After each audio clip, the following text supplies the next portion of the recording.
Hi, I'm Lori. And I'm Kevin, and this is No Longer Ashamed. We are survivors of childhood sexual abuse. And we're here to share with you that if you're a survivor, you don't have to be alone. Our logo is a salamander, and the reason is a fire salamander can survive a fire, and you have survived a fire.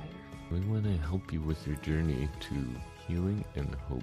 We are all survivors together, and we walk this journey together, and you are not alone. By telling our stories, we are hoping that you will have the courage to share your stories as well and find your voice.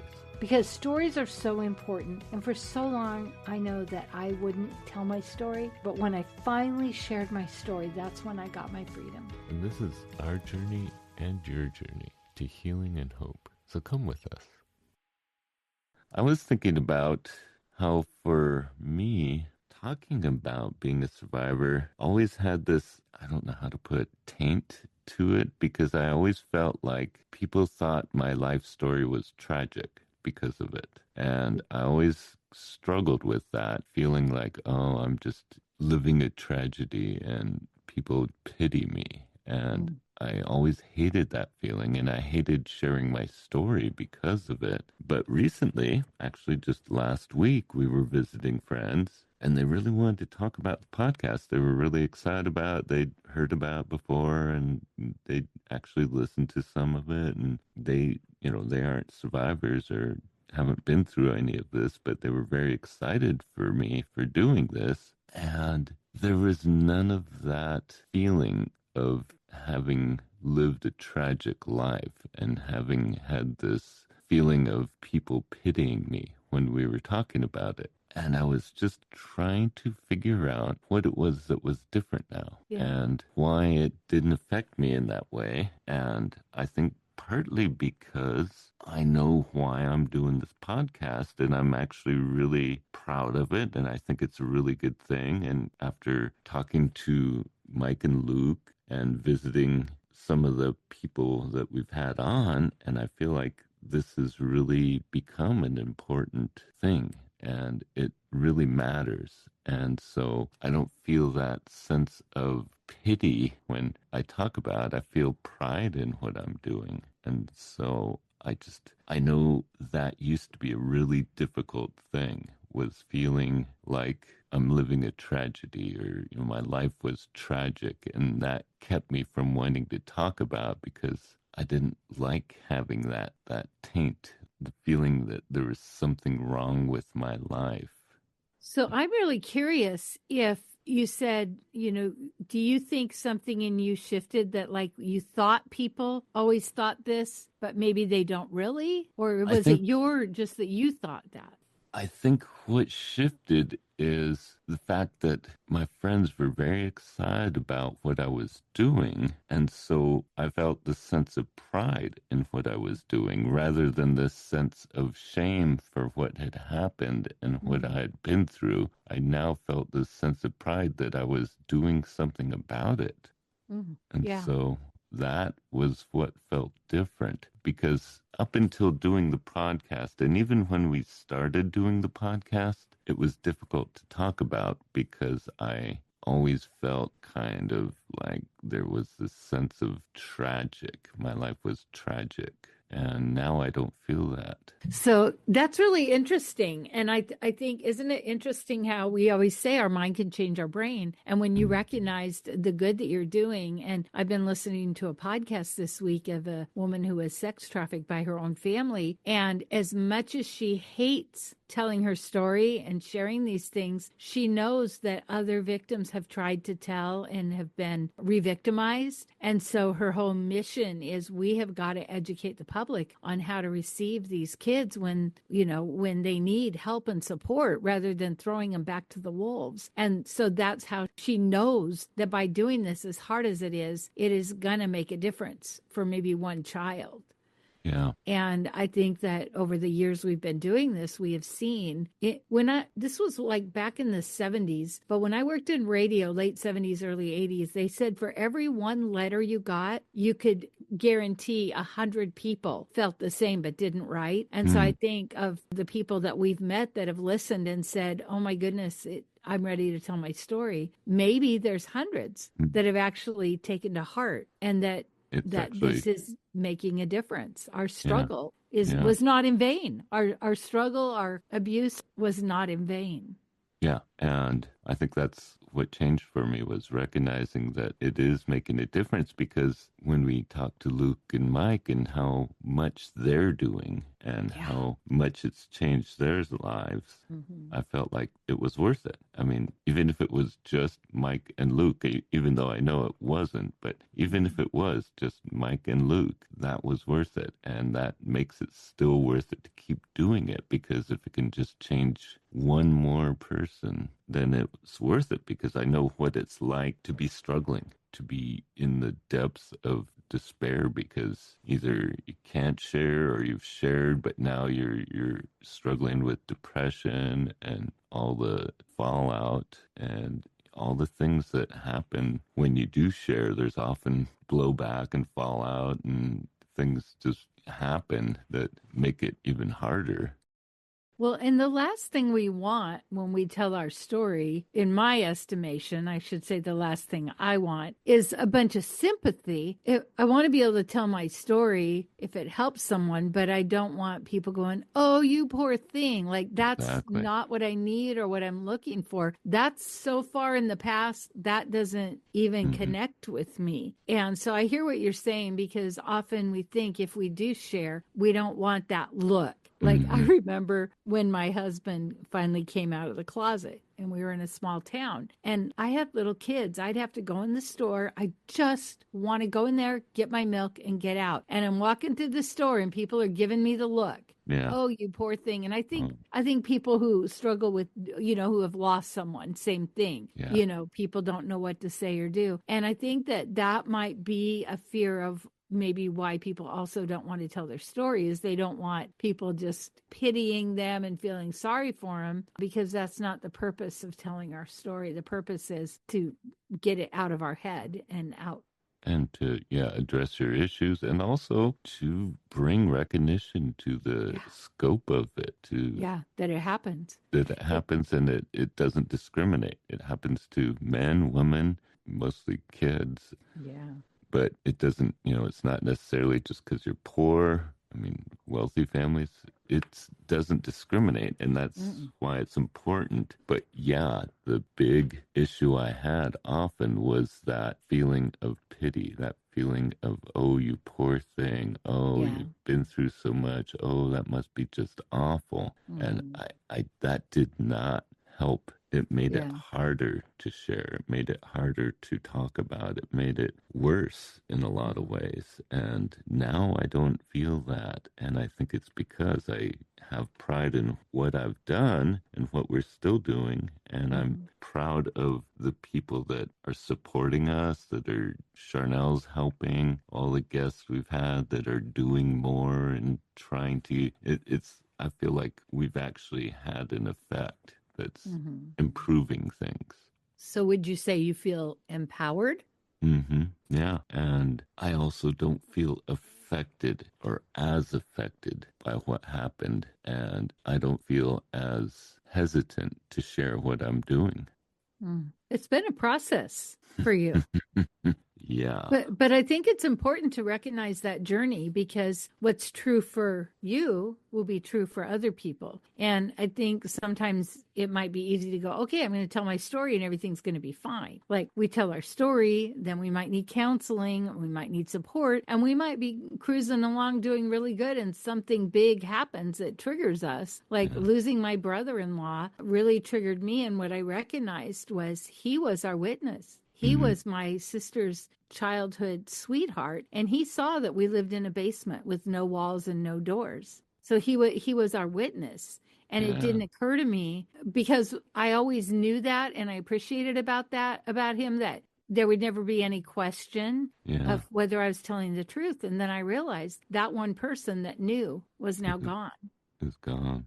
I didn't know that. Yeah, that So then makes we it. get, we kind of, for me, I think I kind of sunk back in a little bit of, I didn't even recognize what it was. But then, so it is such a process and a journey. But even going backwards isn't really going backwards. Like we've talked about this before, when we get triggered or we have a setback, it's not back to the beginning. It's just back a little. We recover quicker. We get back on track quicker. Yeah, because we're able to recognize what's happening and understand it more than we did before because we know the patterns of the spiral, so to speak. And I think part of what I recognize is not only the pride in what I've done, but also how much work we've done doing this podcast. Because it is a lot of work, not just the technical work, but the mental work, the coming up and talking about these issues and talking about the different things we're going through. Sometimes it's not real easy. Yeah. And sometimes there's fallout from it. And definitely some of the interviews we've had where one or the other or both of us have had to kind of recover from afterwards. And I think I'm really just proud of it. I don't know how else to put it. I'm just really proud that we've done this and it's had an impact. And now I'm not ashamed. Just like, the title of our podcast, I'm not ashamed. And it really isn't hard for me to share what I'm doing, which I have to admit, I'm a little surprised because at first it was hard. Yeah. And we hear this with people that have podcasts that are of this nature. They're like, what was I thinking? Why did I want to do this? But as hard as it is, I hear this a lot, affecting change. Like, how can we affect change if we don't talk about statute of limitations, if we don't talk about children in your neighborhood are getting trafficked, if we don't talk about children are being hurt? And I heard a horrible statistic that 40% of children that have been abused were usually, it started because of somebody in their family. Yeah. Which is 40%. Yeah. And that's staggering. We have so much work to do to stop this. And it all starts with just recognition, just getting the awareness. And that's why I feel like this is so important. But it just occurred to me after we were at this gathering with our friends and we talked for quite a while. And this has happened before too. And I didn't recognize it as much, but after this last weekend when we got together and these are people I really look up to. They're people I like them a lot, but I look up to them as in they have really amazing lives and careers. And so I've always felt kind of in awe of what they do. And the fact that they were excited about what I'm doing, what we're doing, and they actually were paying attention to it and listening to it. And I was like, wow, that made me feel like it was a big deal. And so, yeah, but I wanted to talk about this because I think for a lot of men, that does make it really hard to talk about is the feeling of, oh, people are going to pity me. And because, oh, you've been through this tragic thing and your life was just a tragedy and people are just going to want to feel sorry for you. And boy, men don't want to have people feeling sorry for them. That's not a feeling that is helpful or comfortable, or most men really don't. I'm just speaking for myself, but I feel like when I think about the men we've had on the podcast, how hard it is for them to talk about it. And I think it's easier for them to talk about on our podcast because we don't give that vibe of, oh, you poor thing. Oh, that's so sad. Oh, I feel so sorry for you. And I think it is easier to share with someone who's also been through it. And that's kind of why I wanted to do this, is because give someone a chance to talk to someone that's been through it. And it makes me think, how we say to people, if somebody comes to you, your first words would be, I believe you, is maybe as awareness, someone who's listening who hasn't maybe been through this, but somebody tells them is don't go to the place of pity. Go to the place of, I'm honored that you're sharing your story with me. Yeah. I mean, I think it's okay to say, I'm sorry that happened to you. I'm Mm-hmm. so sorry that happened to you, because I think that's appropriate, but not to go, oh, and just make a big deal out of it, Mm-hmm. rather than, Mm-hmm. how can I help you, is Yeah. actually more helpful than saying, oh, that's so awful. How I feel so bad for you. It's more like, You, how can I yeah. support you? When I do the interviews for the radio show, often somebody will reveal something to me, like because that's how they got into the nonprofit they're doing. And I always try to say something like that. I'm sorry that happened to you, but then I move right on to this is the powerful work you're doing in this nonprofit. Like the validation of acknowledging it. So I think Mm. that's really great what you said. But then also, and like it's not always our place, but for me, I'm interviewing these people. So I want the people that are listening to say, oh, that was horrible, but oh my gosh, look at all the good that came out of this bad. Yeah, yeah, Whatever it was, if it was a death, if it, mothers of drunk drivers, whatever wild grief, they become this grief counselor because they suffered grief, whatever it is that brought them to this work. And I think that is what kind of what you're saying is you've been brought to this work and now this work is having an impact. yeah. And I think that is a good thing to think about, is if someone comes to you and tells you, don't just react with pity and sorrow, or trying to feel sorry for them, but rather, how do you build them up for, tell them how brave they are for talking about, and Mhm. how honored you are that they're sharing with you. What can I do to help you? How can I just don't go right to that place of, oh, you poor thing, that must have been Mhm. awful. That's so tragic, because Mhm. that is what I wanted to avoid. That's what Yeah. kept me from talking about, was that It, feeling. it's such a good point that that's what And could keep us from sharing. yeah, so I think it just blew my mind that, yeah, that's Hmm. changed for me. And Mm-hmm. these people that I looked up to, that I think are really amazing people, I don't think I would have shared this part of my past with them before I did the podcast, because it would have been just one more thing in my past that I'm not proud of. Mm. So, Yeah, I think thank you for sharing that because it's like we share from our experiences, but there's so many different angles of, what we go through. And I think in many ways that's part of why part of my story is because it's so big. I don't want to tell it in a way that people then go, well, what happened to me was no big deal because it wasn't like as, that big or that bad. yeah, And so, I think that falls in the same categories. We don't want our story to cause anything, but for people to know they're not alone, for people to know there is help, yeah, that we're not looking for, well, yeah. my story's better than yours, or, Yeah, my you story's know, worse than yours. And yeah, I so, mean, and I it, think that sometimes those things really can get in the way. I think the question is what's holding you back? Not you, but what's holding us back? mm, And if it's that, then finding the safe person that is not going to do that. And for instance, we had talked about this. If telling somebody, if they go into a rage, we don't want that either. yeah, I'm yeah, going to kill them. Like, we or, don't want that either. We just yeah, want to because be able to that's, tell our story.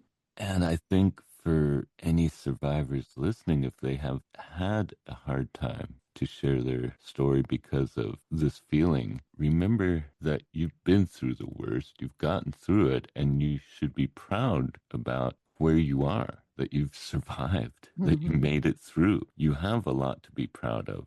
And Mm-hmm. so that feeling of having a tragic life, you don't have to feel that way. You can feel proud of just surviving Mm-hmm. and being able to tell your story in order to get help. And the fact that you're looking for help, all those things are things to be proud of. It's not easy. It's not easy to talk about what happened to you. So Mm-hmm.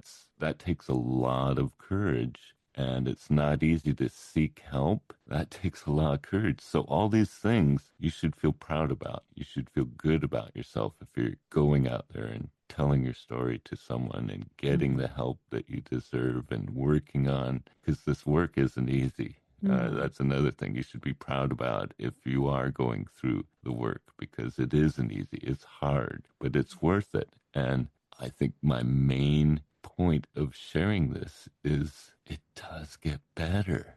I've gotten to that point where it's not bothering me to talk about that. And that blows my mind. That's awesome. I remember in the early years, we talked about how I told Charnel, and I don't know I don't know the timeline of this, but I remember at one point trying to tell a friend, and it must have been via email, maybe, or letter writing. I don't know. But her comment was, "Oh, that sounds like the latest soap opera." Mm. And I remember that just shut me up. I thought, Mm. oh, nobody wants to hear this. They don't even believe me. I'm not even going to try again. Yeah. Whatever she meant, I don't think she was a mean person, but Yeah. I just, it wasn't even really a conscious thing. It was just okay, not safe, not going to talk now. Mm. And it's important, I think, for people to know that our response to somebody telling their story could be the thing that gives them permission to move forward and get healing, or it could be the very thing that shuts them down for another 26 years. Yeah. So Yeah, that we exactly. want to be aware and think. It's okay to not respond, to take a minute and think and go, man, they're sharing this with me. And my response could be the difference as to whether they go and get help and continue to tell their story, or they go, it's not worth it. Yeah. And I think, that's another reason that I brought this up is their response was so positive, and they didn't act like my life had been a tragedy or they had to feel sorry for me or, Yeah. it was a really awful thing. No, they were talking about this positive thing that I was doing and how they were so impressed with it and how that was a good thing. So I think supporting someone who's coming out with this in a way that makes them feel good about themselves Yeah. can really make a difference. Tell them how important it is that they've shared, tell them Yeah. how brave it is, how they deserve to get help, how it's important, and you want to support them, and that it was hard to even talk about it and give them Mm. credit for that. All the things you can do to make them feel better about it rather Mm. than feel like, yeah, it was just an awful thing. And people feel sorry for me because I've been through this, because that just doesn't feel good. No, it's not helpful. Yeah. Yeah. So, I was just a little blown away this week because of that. And I I feel think like it's a big win. it is. And I just wanted to share that because, there will be a time when you get through to the point where you're feeling confident about talking about and feel empowered by sharing rather than humiliated. Yeah. Wow. So, That's a yeah, better place to live, isn't it? yeah. I think it is for everyone to feel empowered. And I just hope anyone listening will feel empowered.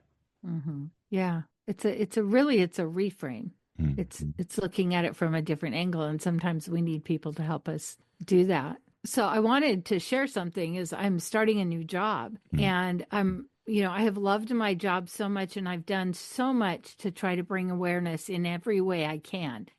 I always wanted to be on the Christian station and I never got hired or considered. And I always thought, what is wrong? And then I realized by being on a secular station, I'm able to bring awareness. I was able to do an interview with you. I'm able to bring with the public affairs, bring awareness Yeah. to the community because these are number one stations in Seattle. And so because I'm part-time, I've been offered a full-time job and it's an afternoon news anchor. And I've been thinking about it so much because most people that come to these news anchor or news reporter jobs are journalists Mm-hmm. and communication majors. Well, I'm human services. Mm-hmm. And so what I love that I'm bringing to this is that I have this incredible platform now to bring awareness. For instance, when I hear reporters say, and she was shot by her domestic partner and she had a restraining order, isn't that terrible? And they just go on. I always, my hope was if I was ever in that position that I would say, by the way, did you know that restraining orders don't save lives? There's this book by Gavin DeBecker, he's the national security person. Like, now I can bring this awareness and I can bring education and also about childhood abuse and the things that are going on. And so I've just been really excited about that. And I want to be really open to whatever I can bring to bring education and awareness that these things are going on. And that once people know that these things go on, if they see it in their neighborhood, they have to actually think, do I want to be silent or do I want to step up and try and help a neighbor kid or somebody that's going through something? Well, and you can actually, because of your perspective, you can push back against the stigma and the stereotypes and bring awareness of the reality and hopefully try and overcome the stigma and stereotypes that often, I don't mean to be dragging down media, but often they just keep pushing the same stereotypes and stigma. And so people don't ever get past it. No, and it's because they don't know. And it's like, now I get to come to this and say, hey, okay, 40% of children that are abused, it happens in a family. And when you think about that, if you're in a neighborhood with 20 houses, how many, what does that look like? And if people, like we talk often about, I'm on watch and Julie. And so when I could bring that, I'm on watch, to a newscast and say, go take this training, like that's not going to happen with regular news people because they don't know. They don't know what they don't know. They're just almost like you said, isn't that a tragedy? How many times have we heard this? Well, we found out that the suspect was very abused as a child. So of course, right? So I get to bring that perspective of, no, that's not the way it is. Yes, many people who abuse were abused, but not everyone who is abused re-abused. So that's what I feel really excited about, that that I can use this platform for good and to bring awareness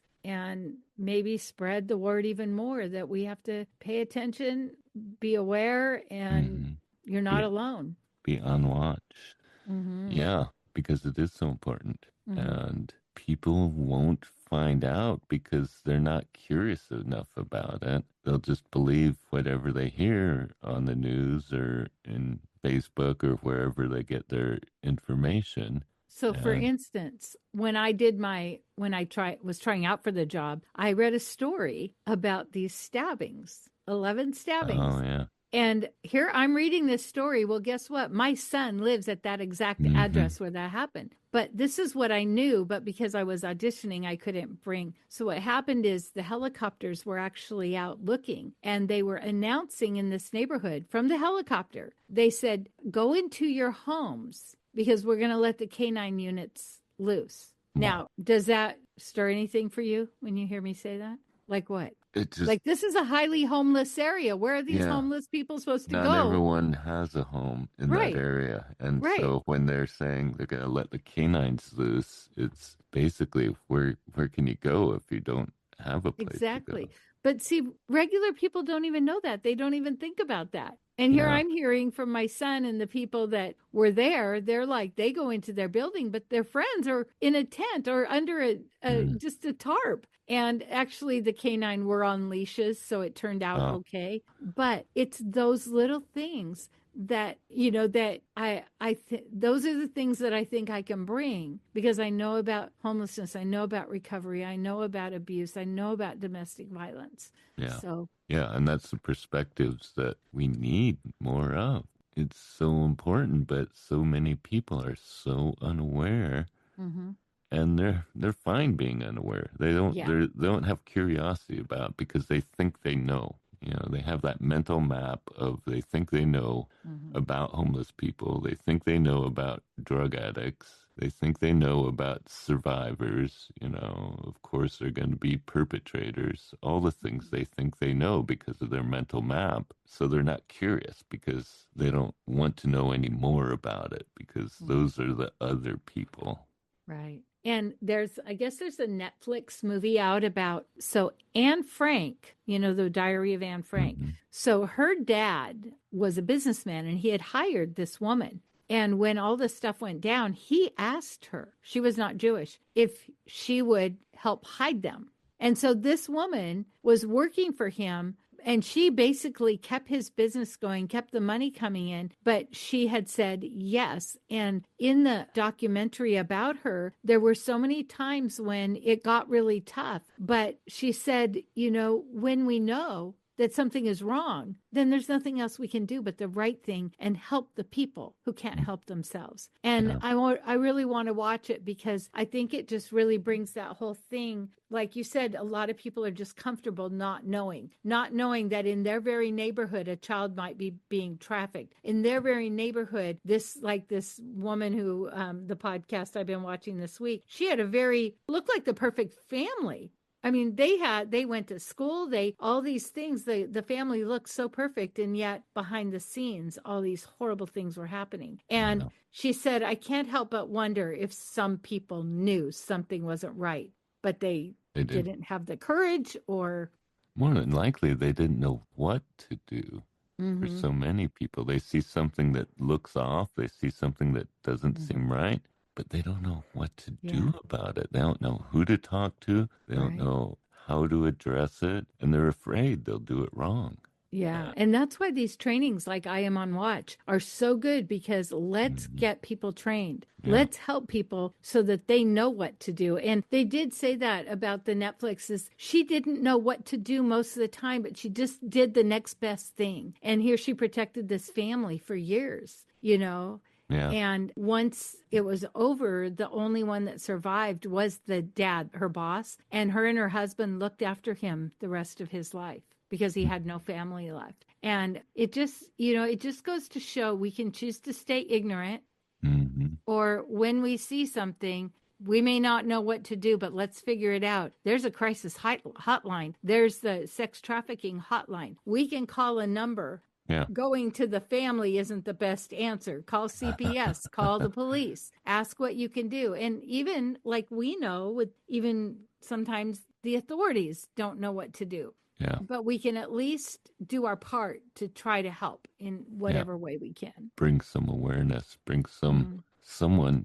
who might know what to do. For instance, often when people see that a family member is being abused in a domestic violence situation, what do? They go confront the abuser and say, you better treat them right, or I'm going to blah, blah, blah. That is not helpful. All it does is make the life of the child or the wife more miserable. It's call the crisis hotline, call the domestic violence hotline, ask them, what do I do? Yeah. What's my next step? I'm a person witnessing it, because going and getting in the face of the abuser is never, ever. And that's what Julie on I'm on Watch said. If you think someone's being trafficked, if you go to the trafficker, that person's going to end up dead. 1% of people being trafficked get rescued. And that's why they have this training, because don't go to the trafficker, which may be the father, which may be the family member. Yeah. Go to the police, call the hotlines. But if you feel uncomfortable about something, do something, call someone.